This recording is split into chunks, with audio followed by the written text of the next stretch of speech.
चाणक्य नीति औरतों के ये कारनामे किसी को भी कर सकती है। आचार्य चाणक्य भारत और विश्व के बहुत ही चतुर और महत्वपूर्ण व्यक्ति थे। उन्होंने अध्ययन किया और समझा कि पैसा, सरकार और रिश्ते जैसी चीजें कैसे काम करती हैं। उन्होंने एक विशेष कविता लिखी जिसमें बताया गया है कि महिलाएं कितनी अद्भुत होती हैं। कविता यह भी बताती है कि ब्राह्मण और नेता भी कितने खास होते हैं।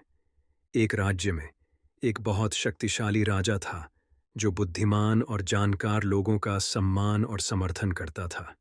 एक महिला की शक्ति का मतलब है कि वह मजबूत है, सक्षम है और एक सुपर हीरो की तरह अद्भुत चीजें कर सकती हैं।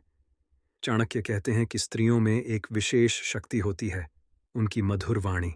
जब एक महिला दयालुता से बोलती है तो वह लोगों को वास्तव में खुश और उससे प्रभावित महसूस करा सकती है। शारीरिक रूप से सुंदर होना अच्छी बात है, लेकिन चाणक्य के अनुसार स्त्री कैसे बोलती है यह उससे भी ज्यादा महत्वपूर्ण है। यदि कोई महिला दयालु और सुखद तरीके से बात करती है तो वह लोगों को अपने जैसा बना सकती है, भले ही वह सबसे सुंदर न हो। यह विशेष शक्ति लोगों को उसके बारे में अच्छी बातें कहने पर मजबूर कर सकती है, चाहे वह घर पर हो या बाहर। ब्राह्मण की शक्ति उन विशेष योग्यताओं और ज्ञान की तरह है जो किसी बहुत बुद्धिमान और जानकार व्यक्ति के पास होती है। वे ज्ञान के महानायकों की तरह हैं और दूसरों को सिखा और मार्गदर्शन कर सकते हैं। चाणक्य ने कहा था कि ब्राह्मणों के पास एक विशेष शक्ति होती है, उनका ज्ञान।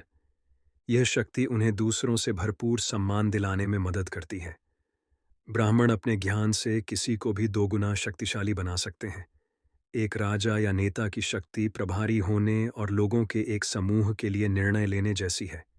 ज्ञान की पुस्तक चाणक्य नीति के अनुसार एक राजा या नेता को लंबे समय तक सत्ता में बने रहने के लिए शारीरिक रूप से मजबूत होना या एक मजबूत सेना होना आवश्यक है। ऐसा इसलिए है क्योंकि यदि राजा या नेता कमजोर होगा तो वह देश पर प्रभावी ढंग से शासन नहीं कर पाएगा।